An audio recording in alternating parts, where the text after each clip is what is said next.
नमस्कार, आप देख रहे हैं अपना उत्तराखंड और मैं हूं आपके साथ भानु दीक्षित। विधानसभा चुनाव को लेकर उत्तराखंड सरकार सहित बीजेपी नेताओं के दिल्ली दौरे होने लगे हैं। माना जा रहा है कि 2022 विधानसभा चुनाव को लेकर किस तरह की रणनीति हो और कैसे जनता के बीच पहुंचा जाए, कुछ इन्हीं मूल मंत्रों को सीखने के लिए बीजेपी हाईकमान से मिलने बीजेपी के तमाम बड़े नेता पदाधिकारी जा रहे हैं। तो इसी कड़ी में खुद प्रदेश के मुखिया त्रिवेंद्र सिंह रावत 3 दिवसीय दौरे पर रहे। मुख्यमंत्री त्रिवेंद्र सिंह रावत का 3 दिवसीय दिल्ली दौरा। चुनावी साल में प्रदेश की जनता को सीएम दिखाना चाहते हैं डबल इंजन की ताकत। दिल्ली दौरे के दौरान पीएम मोदी से मुख्यमंत्री त्रिवेंद्र ने की शिष्टाचार भेंट। चमोली में आई प्राकृतिक आपदा को लेकर पीएम मोदी को दी जानकारी। रक्षा मंत्री राजनाथ सिंह से सैनिक स्कूल बनाने पर सीएम ने की चर्चा। केंद्रीय रेल मंत्री पीयूष गोयल से की मुलाकात। विभिन्न रेल परियोजनाओं को लेकर सीएम त्रिवेंद्र ने किया विचार विमर्श। केंद्रीय सड़क परिवहन मंत्री नितिन गडकरी से सीएम त्रिवेंद्र ने की मुलाकात। केंद्र से उत्तराखंड की सड़कों के लिए मिली 342 करोड़ की धनराशि। गृह मंत्री अमित शाह से भी मिले मुख्यमंत्री त्रिवेंद्र सिंह रावत। 2022 विधानसभा चुनाव को लेकर बीजेपी राष्ट्रीय अध्यक्ष जेपी नड्डा से की मुलाकात। ये मिशन है 2022, ये मिशन है फिर एक बार हो डबल इंजन की सरकार। जी हां, उत्तराखंड में आगामी 2022 को होने वाले विधानसभा चुनाव की तैयारियां अभी से शुरू होने लगी हैं। जाहिर है आलाकमान से बैठकों का दौर, चर्चाओं का दौर अब आम है। 2017 में उत्तराखंड के 9वें मुख्यमंत्री के तौर पर सत्ता में आए त्रिवेंद्र सिंह रावत लगातार कई ऐसे साहसिक कार्य कर रहे हैं जिससे जनता ही नहीं बल्कि बीजेपी हाईकमान भी सीएम त्रिवेंद्र सिंह रावत के कार्यों की सराहना कर रहे हैं। 3 दिन के दिल्ली दौरे में मुख्यमंत्री त्रिवेंद्र सिंह ने प्रधानमंत्री नरेंद्र मोदी, गृह मंत्री अमित शाह, भाजपा के राष्ट्रीय अध्यक्ष जगत प्रकाश नड्डा, रक्षा मंत्री राजनाथ सिंह और रेल मंत्री पीयूष गोयल, शहरी विकास मंत्री हरदीप पुरी से मुलाकात के दौरान न सिर्फ राज्य के मुद्दे मजबूती से उठाए बल्कि सीएम ने उत्तराखंड के लिहाज से कई अहम योजनाओं को मंजूरी दिलाने में भी सफल हुए। देखिए, माननीय मुख्यमंत्री जी लगातार एक्शन मोड में हैं और प्रदेश के विकास के लिए केंद्रीय नेतृत्व से लगातार मिलते भी हैं। चाहे वो सड़कों का मामला हो तो नितिन गडकरी से, अभी आपदा आई तो उसके लिए गृह मंत्री जी से, और गृह मंत्री जी ने उनको आश्वस्त भी किया है कि राज्य के लिए भरपूर मदद दी जाएगी। तो त्रिवेंद्र जी उत्तराखंड के विकास के लिए लगातार सतत प्रयत्नशील हैं और इसी के मद्देनजर उनका ये दिल्ली का दौरा भी था। हाल ही में सीएम त्रिवेंद्र सिंह रावत ने अल्मोड़ा, नैनीताल, चमोली, रुद्रप्रयाग और पौड़ी प्रवास किया। तो वहीं उत्तरकाशी, देहरादून के सुदूर क्षेत्र में सीएम त्रिवेंद्र ने कई विकास कार्यों का शिलान्यास और लोकार्पण भी कर चुके हैं। उधर सीएम के लगातार दौरे को लेकर कांग्रेस ने सीएम पर हमला कर कहा कि चुनावी साल है, इसलिए सीएम जनता को लुभा रहे हैं। 4 साल में सरकार ने कुछ नहीं किया। देखिए, चुनावी वर्ष है, 5 साल में तो कोई बहुत बड़ी उपलब्धि उत्तराखंड के लिए नहीं कर पाए। 4 साल का समय खत्म हो रहा है, अब चुनावी वर्ष है, अंतिम वर्ष है। 4 साल से सत्ता चला रहे हैं, कुछ प्राप्त किया होता तो बात है। अब जा रहे हैं, देर आई दुरुस्त आई, अच्छी बात है। देखें कौन कौन सी चीज़ें उत्तराखंड के लिए लाते हैं, क्या परियोजनाएं लाते हैं, कितना पैसा उत्तराखंड के लिए लाते हैं। और अच्छा होता है कि जो उत्तराखंड के हित में योजनाएं हैं उनको लाने का काम करते। ग्रीन बोनस जो महत्वपूर्ण काम है उसको लाते। केंद्रीय बजट में कुछ इस पे जो हमारा विशेष राज्य का दर्जा है उसको पुनर्जीवित करते प्रधानमंत्री जी से मिलकर, और जो दैवीय आपदा से जो नुकसान हो रहा है उसकी भरपाई के लिए कुछ करते तो निश्चित रूप से उसका फायदा राज्य को मिलता। इसमें तो कोई शक नहीं कि चुनाव नजदीक आते हैं तो नेता एक्टिव हो ही जाते हैं। चुनावी साल के मद्देनजर सीएम त्रिवेंद्र सिंह रावत लगातार एक्टिव मोड पर हैं। जहां सीएम त्रिवेंद्र सिंह 3 दिवसीय दिल्ली दौरे पर पहुंचे थे, तो वहीं सीएम लगातार जिलों के दौरे पर फोकस कर रहे हैं। Bureau report, news India, Dehradun. Uttarakhand high court ने राज्य में वरिष्ठ अधीक्षक और अधीक्षक कारागार के 7 रिक्त पदों पर पुलिस विभाग के अधिकारियों को नियुक्त करने के खिलाफ दायर जनहित याचिका पर सुनवाई करते हुए सरकार से 2 सप्ताह में जवाब पेश करने को कहा है। मामले की सुनवाई मुख्य न्यायाधीश RS चौहान और न्यायमूर्ति आलोक कुमार वर्मा की खंडपीठ में हुई। आपको बता दें कि काशीपुर के अधिवक्ता संजीव कुमार आकाश ने जनहित याचिका दायर कर कहा है कि सरकार ने 12 फरवरी 2021 को एक आदेश जारी कर राज्य के कारागारों में रिक्त पड़े वरिष्ठ कारागार और अधीक्षकों के पदों पुलिस विभाग के अधिकारियों की नियुक्ति कर दी गई, जो कि असंवैधानिक है। इस तरह की नियुक्तियों से जेल के कैदियों के साथ दुर्व्यवहार होने के साथ ही न्यायिक हिरासत और पुलिस हिरासत के बीच का अंतर समाप्त हो जाएगा। वहीं याचिकाकर्ता का कहना है कि पदों पर की गई नियुक्तियों को निरस्त किया जाए। काशीपुर के अधिवक्ता हैं संजीव कुमार आकाश, उनके द्वारा ये PIL दाखिल करी गई है। उसमें उनके द्वारा ये मुद्दा उठाया गया है कि 12 फरवरी 2021 को शासन द्वारा एक ऑर्डर जारी करके ये करा गया है कि उनके द्वारा जो जेल के वरिष्ठ अधीक्षक और अधीक्षक के जो पद थे रिक्त, उन पे जो पुलिस अधिकारियों की नियुक्ति कर दी गई है। तो उन आदेशों को इस जनहित याचिका के माध्यम से चैलेंज किया गया है और इसमें याचिकाकर्ता का ये कहना है कि अगर इस तरह का आदेश पारित किया जाता है तो फिर न्यायिक अभिरक्षा और पुलिस अभिरक्षा में कोई अंतर नहीं रह जाएगा और कैदियों के साथ जो दुर्व्यवहार है।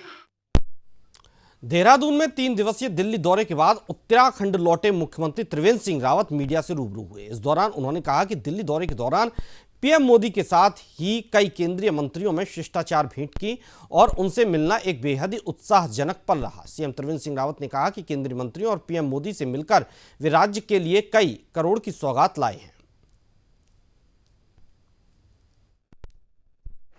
यह मंच ऊर्जामयी रहा, अनगिन मंत्रियों से मिलना हुआ, प्रधानमंत्री जी से मिलना हुआ और राज्य के लिए हजारों करोड़ की सौगात इस बीच लेकर आया हूं। और मुझे लगता है कि हमारी राज्य की तमाम जो आवश्यकताएं हैं, हमारी जो ज़रूरतें हैं, वो इस दौरे से हमारी पूरी हों। उत्तराखंड के गंगोली हाट के क्षेत्रीय संघर्ष समिति पव्वाधार की ओर से पिछले 6 दिन से क्रमिक अनशन जारी है। पव्वाधार से नैनी मोटर मार्ग का निर्माण और GIC में विज्ञान वर्ग की स्वीकृति की मांग को लेकर अनशन चल रहा है। तो वहीं अनशन स्थल पर पूर्व विधायक नारायण राम आर्या ने अपने समर्थकों के साथ धरना देकर आंदोलन का समर्थन किया और सरकार से शीघ्र मांगे पूरा करने की मांग की। वहीं ग्रामीणों ने अनशन स्थल पर सरकार के खिलाफ जमकर नारेबाजी की, साथ ही शीघ्र मांगे पूरी नहीं होने पर उग्र आंदोलन की चेतावनी दी।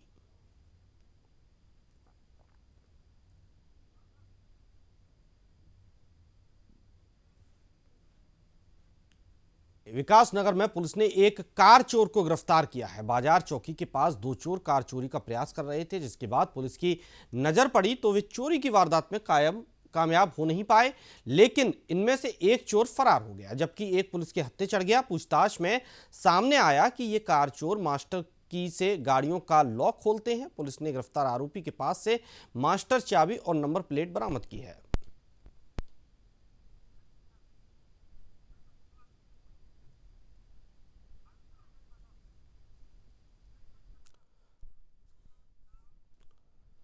उत्तराखंड हाईकोर्ट में नदी तटों पर चुगान मामले में सुनवाई हुई। हाईकोर्ट में राज्य सरकार ने खनिज नीति में संशोधन पर जवाब दाखिल कर कहा कि राज्य की नदियों में सिल्ट जमा होने से नदी किनारे खेती कर रहे किसानों को बाढ़ के दौरान होने वाले नुकसान को देखते हुए नदियों के तटों में चुगान के पट्टे जारी किए हैं।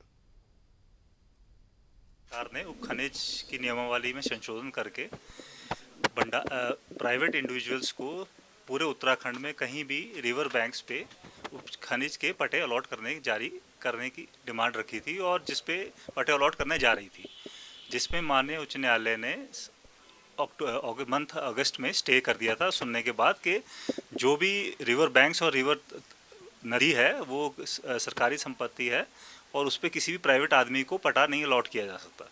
जिस पे आज सरकार ने अपना जवाब दाखिल किया है, ये कहते हुए कि क्योंकि फ्लड्स में लोगों की भूमि नदी में चले जाती है, तो इस वजह से उत्तराखंड हाईकोर्ट ने राज्य में वित्तीय लेन देन डिजिटल माध्यम से करने के लिए राज्य सरकार की ओर से अधिकृत की गई कंपनी द्वारा वित्तीय अनियमितता किए जाने के खिलाफ दायर जनहित याचिका पर सुनवाई की। कोर्ट ने उत्तराखंड फाइनेंस डायरेक्टर की ओर से पेश किए गए शपथ पत्र से असंतुष्ट होकर दोबारा से 2 सप्ताह के अंदर शपथ पत्र पेश करने के निर्देश दिए हैं। अब मामले की अगली सुनवाई 17 मार्च को होगी। संचालन के लिए जिस कंपनी को ये कार्य दिया गया था तो उसके टेंडर प्रक्रिया अपनाई नहीं गई थी और आचार संहिता के दौरान इसको कुछ फेवर्स के साथ जारी किया गया था। तो इस संबंध में जनहित याचिका दायर हुई थी, जिसमें डायरेक्टर फाइनेंस उत्तराखंड की ओर से एक एफिडेविट फाइल हुआ था, जिस पर कोर्ट ने असंतुष्टि जताते हुए उनको डायरेक्ट। हरिद्वार कोतवाली पुलिस ने देह व्यापार के खिलाफ कार्रवाई करते हुए 5 आरोपियों को गिरफ्तार किया है, जिनमें 2 युवतियों और 2 युवकों सहित होटल मैनेजर शामिल हैं। मामले के बारे में सीओ सिटी अभय सिंह ने बताया कि पुलिस ने देर रात होटल में छापेमारी की। उन्होंने बताया कि पुलिस की पूछताछ में पकड़ी गई युवतियों ने होटल कर्मचारियों को भी देह व्यापार में सहयोग किया जाना बताया, जिसके बाद होटल मैनेजर को भी गिरफ्तार कर लिया गया है।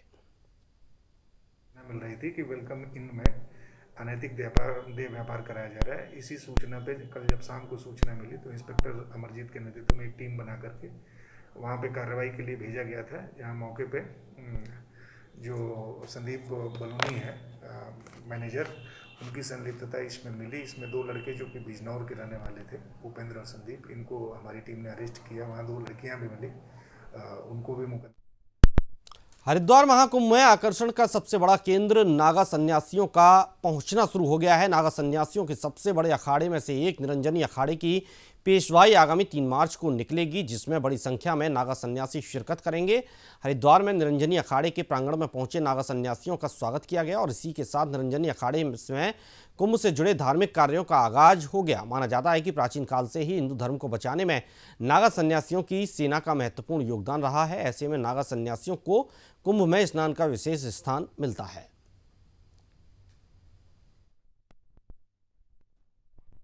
2021 प्रारंभ होने जा रहा है। सबसे पहले जो नागा साधु हैं मैं उनका स्वागत करता हूं। आपके रमता पंच जो है SMJN में जो है कल से पहुंच जाएंगे, वहां सारी व्यवस्थाएं की जा रही हैं और मैं उम्मीद करता हूं कि आने वाला कुंभ जो है दिव्य भव्य और सुरक्षित होगा। और सबसे पहले जो हमारी पेशवाई है, ये भी आपके सामने हमारे नागा बाबा जो श्री महंत है हमारे अखाड़े के आए हुए हैं। आज इनका हमने स्वागत किया है और हमारे साथ हमारे अपर मेलाधिकारी साहब ने भी स्वागत किया इनका। अभी हमारे नागाओं का आगमन शुरू हो गया है, तो कल हमारे यहाँ से जमात जो है समजन पीजी कॉलेज में जाएगी। तो आज से जितने भी नागा हमारे हैं वो सब जो है हमारे समजन पीजी कॉलेज में पहुँचना शुरू कर देंगे।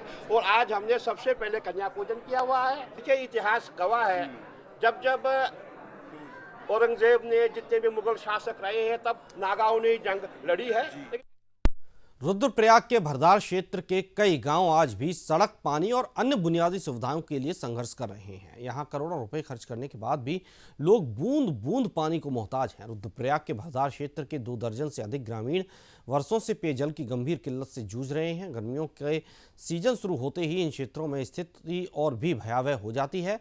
ग्रामीणों को मीलों दूर से पैदल सिर और पीठ के सहारे पानी ढोने के लिए विवश होना पड़ता है। ऐसे में आक्रोशित भरदार के ग्रामीणों ने जिलाधिकारी कार्यालय का घेराव कर अपना रोष प्रकट किया। का जो प्रकरण की जिसकी आप बात कर रहे हैं उसमें लगभग 80 से 90% कार्य पूर्ण हो चुका है, परंतु कुछ समय से ये भी संज्ञान में आया कि वो योजना रुकी हुई है। तब इसके बारे में जानकारी प्राप्त करी गई और इसके संबंध में मुख्य विकास अधिकारी की अध्यक्षता में एक जांच ऑलरेडी गठित की जा चुकी है, जिनको निर्देशित किया गया है एक पक्ष के भीतर तत्काल अपनी जांच आख्या उपलब्ध कराएं और इसमें जो भी कार्य रुके। हमारी बहुत बड़ी है, मैं तो 74 साल की उम्र का आदमी हूँ मैं, लेकिन सर मेरी जो है बहुत आने जाने से असमर्थ हूँ। अब बीमारी तो अंदर में पता नहीं क्या क्या है पर सर देखो तुम, हम तो जो है सड़क से बहुत परेशान हैं। अब PWD वालों को ठेका दे। क्षेत्र का जो बहुत दुर्भाग्य समझ लो कि बहुत लंबे समय से जब चुनाव दौरान होते हैं तो सारे लोग भरदार क्षेत्र में बहुत टकटकी लगाए बैठे रहते हैं, लेकिन स्थिति जस की तस है। और अभी यहाँ पर सभी राजाजी टाइगर रिजर्व की मोतीचूर रेंज में विलेज प्रोटेक्शन फोर्स का गठन किया गया। वनाग्नि को रोकने के लिए वन महकमे द्वारा इस फोर्स का गठन किया जा रहा है। इस फायर सीजन में यहां के ग्रामीण वन महकमे के साथ मिलकर जंगल में लगी आग को बुझाने के साथ ही वन्य जीवों को बचाने में भी अहम भूमिका निभाएं। पार्क निदेशक ने कहा कि ये बेहद ही अहम कार्य है। हर रेंज से सटे ग्रामीण क्षेत्रों के युवाओं को जोड़ा जा रहा है। राजाजी टाइगर रिजर्व में कुल 40 बलों का गठन हो चुका है, जिसमें 180 सदस्यों का हमने चयन कर लिया है। तो उनको चूंकि मानदेय नहीं देना है, तो एक टोकन के रूप में ये एक नया प्रोग्राम है, नया एक इशू हुआ है, जिसमें स्वैच्छिक जो ग्राम सभाओं में स्वैच्छिक लोग हैं, जो पर्यावरण से संबंधित हैं, जागरूक हैं, उन्हीं को इसमें रखा गया है। हरिद्वार में कांग्रेस की प्रदेश महामंत्री पूनम भगत की पुत्र वधू की संदिग्ध परिस्थितियों में मौत हो जाने से सनसनी फैल गई। मामला हरिद्वार की ज्वालापुर कोतवाली क्षेत्र का है। पुलिस को शाम 4 बजे सूचना मिली कि देवतान मोहल्ले में एक नवविवाहिता ने फांसी लगा ली है। सूचना पाकर पुलिस तुरंत मौके पर पहुंची। वहां से महिला को कनखल के मैक्स अस्पताल ले जाया गया, जहां डॉक्टरों ने उसे मृत घोषित कर दिया। नवविवाहिता की मौत से आक्रोशित परिजनों ने ससुराल पक्ष पर दहेज उत्पीड़न और हत्या का आरोप लगाया।